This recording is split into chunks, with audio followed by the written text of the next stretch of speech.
আসসালামু আলাইকুম, কেমন আছেন আপনারা? নাদিরাস কিচেনে আপনাদের সবাইকে জানাই স্বাগত। আজকের রেসিপি ইলিশ মাছের মাথা দিয়ে বেগুন আলু বড়ির তরকারি। খুবই মজাদার এবং খুবই সহজ একটি রেসিপি। প্রথমে আমি একটি ইলিশ মাছের মাথাকে দুই ভাগে ভাগ করে নিয়েছি। ভেতর থেকে সব কিছু ভালো করে পরিষ্কার করে নিয়েছি। অল্প একটু লবণ আর হলুদ দিয়ে এটিকে মাখিয়ে নিচ্ছি। হাত দিয়ে খুব ভালো করে এটিকে মাখিয়ে নিতে হবে। দেখুন মাখানো হয়ে গেছে। এবার নিয়েছি একটা বড় সাইজের আলুকে এভাবে কিউব করে কেটে নিয়েছি। দুটো মাঝারি সাইজের বেগুন নিয়েছি, বেগুনকে এভাবে কিউব করে কেটে নিয়েছি। গ্যাসের ওপরে কড়াই বসিয়ে দিয়েছি, তার মধ্যে দিয়ে দিচ্ছি সরিষার তেল। এখানে আপনারা চাইলে সাদা তেলটাও ব্যবহার করতে পারবেন। মাছের মাথাগুলিকে দিয়ে দিচ্ছি। মিডিয়াম টু হাই ফ্লেমে খুব ভালো করে মাছের মাথাগুলিকে ভেজে নিতে হবে। দিয়ে দিয়েছি। দেখুন এক পিসটা হয়ে গেলে অপর পিসটা উল্টে দিচ্ছি। দিয়ে খুব ভালো করে মাথাগুলিকে ভাজা হয়ে গেছে, এবার তুলে নিচ্ছে। ওই তেলের মধ্যে দিয়ে দিচ্ছে কেটে রাখা আলুগুলিকে।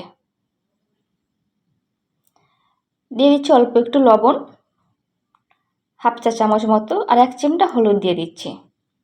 দিয়ে এটিকেও ঢাকা চাপা দিয়ে খুব ভালো করে ভেজে নিতে হবে। একবার করে ঢাকা দেবো, তারপর ঢাকনা খুলে আবার একবার করে নাড়াচাড়া করে দেবো, তারপরে আবার ঢাকনা দিয়ে সবটা ভেজে নিয়েছি। ভেজে নেওয়া হয়ে গেছে। এবার এগুলোকে তুলে নিচ্ছে। আবার ওই কড়াইয়ের মধ্যেই দিয়ে দিচ্ছি অল্প একটু সরিষার তেল, 1 চিমটা হলুদের গুঁড়ো দিয়ে দিচ্ছি। তারপর দিয়ে দিচ্ছি কেটে রাখা বেগুনগুলিকে হাই ফ্লেমে কোনো রকম ঢাকা না দিয়ে ভেজে নিতে হবে। বেগুনগুলিকেও ভেজে নিয়েছি, দিয়ে তুলে নিচ্ছি। অল্প একটু সাদা তেল দিয়ে দিচ্ছি বড়িগুলিকে খুব ভালো করে ভেজে নেব। দেখুন খুব ভালো করে ভেজে নিয়েছি। তারপর এগুলিকেও তুলে নিচ্ছি।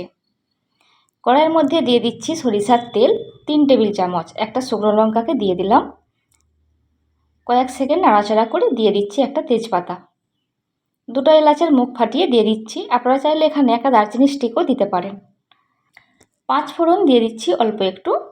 দিয়ে সব কিছুকে একটু ভেজে নিয়েছি। তারপর দিয়ে দিচ্ছি কুচনো পেঁয়াজ 2টা। খুব ভালো করে পেঁয়াজটাকে লাল করে ভেজে নেবো। অল্প একটু চিনি দিয়ে দিলাম, এতে করে সুন্দর কালার আসবে। একটা টমেটোকে দিয়ে দিচ্ছি। দিয়ে এটিকেও 2 থেকে 3 মিনিট ভেজে নিয়েছি। দিয়ে দিচ্ছি হাফ চা চামচ লঙ্কার গুঁড়ো, হাফ চা চামচের কম হলুদের গুঁড়ো, আর আদা রসুন জিরের পেস্ট দিয়ে দিলাম। দিয়ে সব কিছুকে একসাথে একটু কষিয়ে নেব। অল্প একটু জল দিয়ে দিচ্ছি 3 টেবিল চামচ মতো। দিয়ে এটিকে ঢাকা দিয়ে রাখছি 2 মিনিট। লো ফ্লেমে 2 মিনিট ঢাকা দিয়ে রেখেছি। তারপর দেখুন মশলা থেকে যখন তেল ছেড়ে আসছে, তখন আবারও একটু নাড়াচাড়া করে নিচ্ছি। করে নিয়ে এর মধ্যে দিয়ে দিচ্ছি ভেজে রাখা আলুগুলিকে দিয়ে মশলার সাথে খুব ভালো করে মিশিয়ে নেব। মশলার সাথে খুব ভালো করে মিশিয়ে নিয়েছি। 1 মিনিট মতো লো ফ্লেমে ঢেকে রাখছি। দিয়ে দিচ্ছি মাছের মাথাগুলিকে। দিয়ে আবারও সব কিছুর সাথে খুব ভালো করে মিশিয়ে নিচ্ছি। মিশিয়ে নিয়ে তারপরে দিয়ে দিচ্ছি বড়িগুলিকে দিয়েও খুব ভালো করে আবারও মিশিয়ে নেব।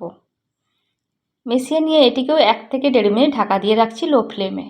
মশলার সাথে সব কিছু খুব ভালো করে মিশে যাবে। তারপরে দিয়ে দিচ্ছি গরম জল। এখানে গরম জলটাই ব্যবহার করার চেষ্টা করবেন। হাফ কাপ গরম জল দিয়ে দিচ্ছি। দিয়ে খুব ভালো করে নাড়াচাড়া করে নিয়েছি। দিয়ে দিচ্ছি ওপর থেকে ভেজে রাখা বেগুন। দিয়ে আবারও সব কিছুকে মিশিয়ে নেব। সব কিছুকে মিশিয়ে নিয়েছি। অল্প একটু লবণ কম হচ্ছে, সেই জন্য অল্প একটু লবণ দিয়ে দিচ্ছি। আপনারা স্বাদ মতো লবণ দিয়ে দেবেন। দিয়ে ঢেকে রাখছি লো ফ্লেমে 5 মিনিট। 5 মিনিট পর দেখাচ্ছে। 5 মিনিট পর দেখুন খুব ভালো করে সব কিছু সেদ্ধ হয়ে গেছে। একটা কাঁচা লঙ্কা ওপর থেকে দিয়ে দিলাম। দিয়ে গ্যাসের ফ্লেমটি অফ করে দিচ্ছি। 5 মিনিট পর আবারও সার্ভ করছে। 5 মিনিট হয়ে গেছে। এবার দেখুন সার্ভ করছি। গরম ভাতের সঙ্গে এই রেসিপিটি আপনারা একবার হলেও বানাবেন। আশা করি আপনাদের খুবই ভালো লাগবে। ইলিশের অন্যান্য রেসিপিকে হার মানাবে এই রেসিপিটি। অবশ্যই বাড়িতে একবার হলেও বানাবেন, এটি আমার অনুরোধ রইল আপনাদের কাছে। ওপর থেকে একটু ধনিয়া পাতা আর বেরেস্তা ছড়িয়ে দিচ্ছি, এটি সম্পূর্ণ অপশনাল। আমার রেসিপি যদি আপনাদের ভালো লেগে থাকে অবশ্যই একটি লাইক দেবেন। আরও নিত্য নতুন ভিডিও পেতে আপনারা ইউটিউব থেকে দেখে থাকলে আমার চ্যানেলটি সাবস্ক্রাইব করতে পারেন, আর ফেসবুক থেকে দেখে থাকলে আমার পেজটিকে ফলো করতে পারেন। আরও নতুন কোনো রেসিপি দেখতে চাইলে আমাকে অবশ্যই কমেন্ট করে জানাবেন। আমি অবশ্যই চেষ্টা করব আপনাদের বানিয়ে দেখানোর। রেসিপি সংক্রান্ত কিছু জানার থাকলে আমাকে অবশ্যই কমেন্ট করবেন, আমি অবশ্যই রিপ্লাই করব। ভালো থাকবেন সবাই, আমাদের দোয়া করবেন, ভিডিওগুলি দেখবেন। খোদা হাফেজ।